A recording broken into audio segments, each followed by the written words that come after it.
नमस्कार, welcome to my channel. तो दोस्तों, शुरू करते हैं आज की कहानी। एक बार एक बहुत पुराना पीपल का पेड़ था।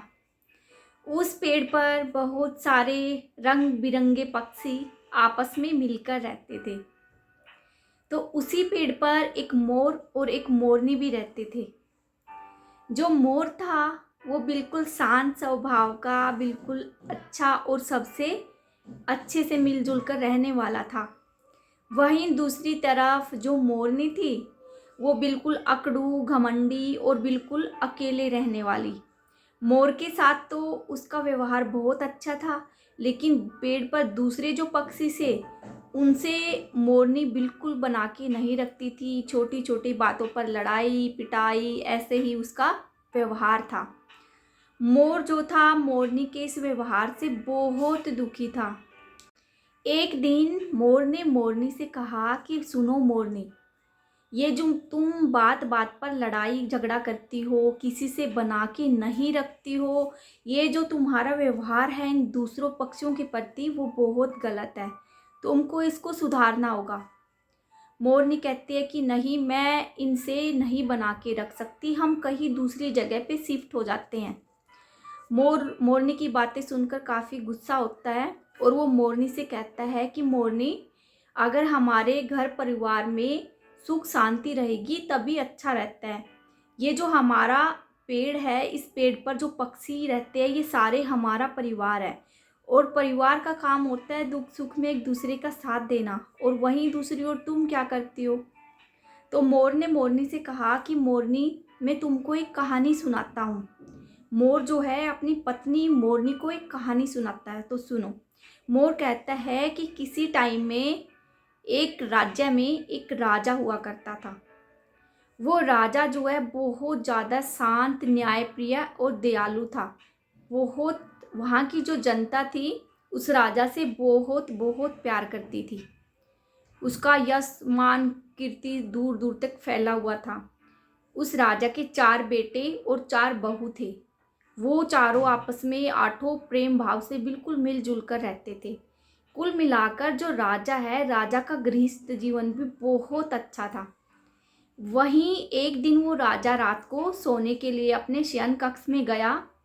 जैसे ही राजा की आंख लगी तो लक्ष्मी माता उनके सपने में आई और बोली, हे राजन, मैं तुम्हारे घर से अब जाना चाहती हूँ। मुझे तुम्हारे घर में रहते रहते बहुत दिन हो गए हैं, अब मुझे आज्ञा दो, अब मैं यहाँ पर नहीं रुक सकती। राजा ने कहा, लक्ष्मी माता, मुझसे कोई गलती हो गई है क्या? ऐसा मत कहो, प्लीज़ रुक जाओ। अगर आप चली गई तो मेरा तो सब कुछ बर्बाद हो जाएगा माता। जिस घर से आप चले जाते हैं वहाँ पर तो सब कुछ तहस नहस हो जाता है। राजा ने बहुत मिन्नतें की, पर लक्ष्मी माता तो जैसे सोच चुकी थी कि उनको अब नहीं रहना।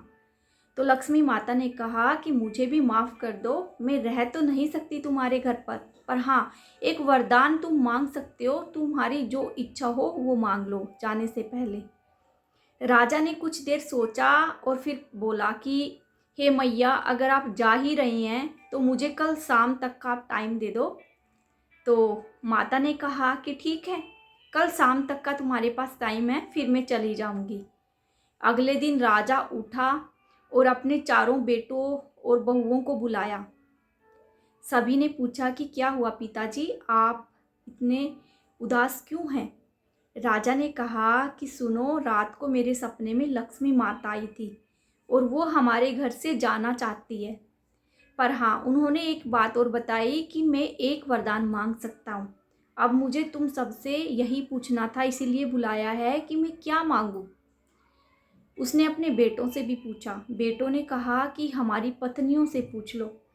तो राजा ने जो उनकी सबसे बड़ी बहू थी उनसे पूछा कि बेटा बताओ, तुम्हारे पास कोई आइडिया है कि मैं लक्ष्मी मैया से क्या मांगूं? उनकी बड़ी बहू ने कहा कि पिताजी, आप ये जितने भी आसपास के राजा है, रजवाड़े हैं, इनकी सारी जमीन जायदाद मांग लो। राजा ने कहा ठीक है। फिर उससे छोटे वाले की बारी आई।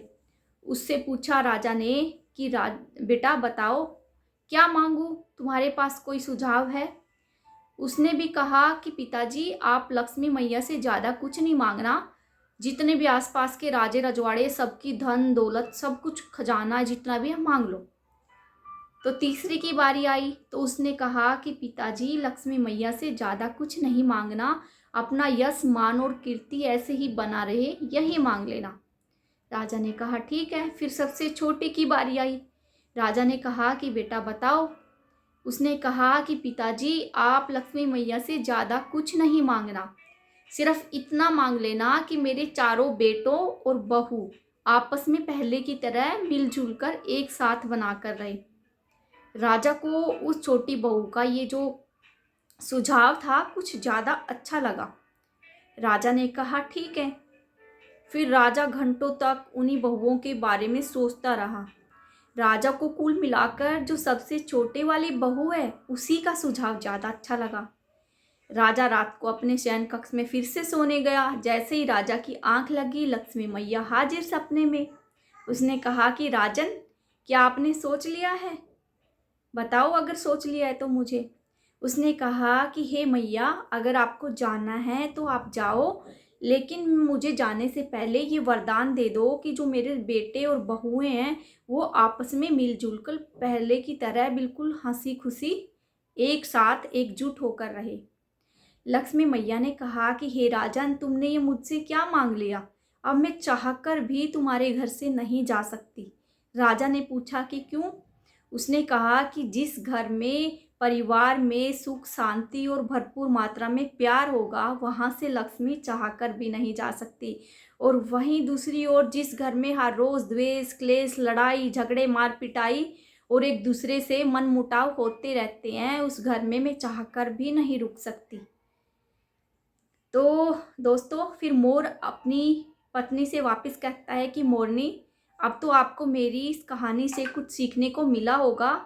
अब मोरनी समझ चुकी थी कहानी के माध्यम से। तो दोस्तों, आपने क्या सीखा?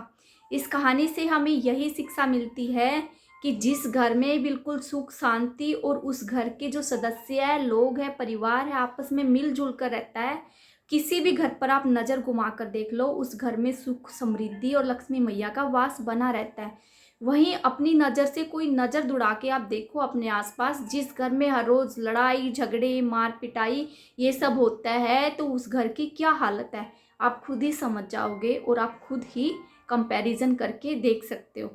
तो आइंदा अपने घर परिवार में मिलजुल कर प्रेम की भावना के साथ रहें, किसी से भी वैर विरोध ना रखें। घर का वातावरण, घर का माहौल जितना अच्छा शुद्ध शांत रहेगा, वहाँ पे लक्ष्मी मैया 100% वास करेगी और आप तरक्की के पद पर आगे आगे बढ़ते जाओगे।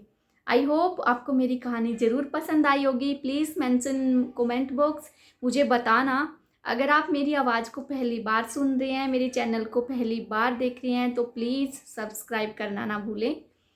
इसी के साथ मैं आपसे विदा लेती हूँ। कल फिर मिलेंगे एक नई कहानी के साथ। तब तक के लिए धन्यवाद। आपका दिन शुभ हो।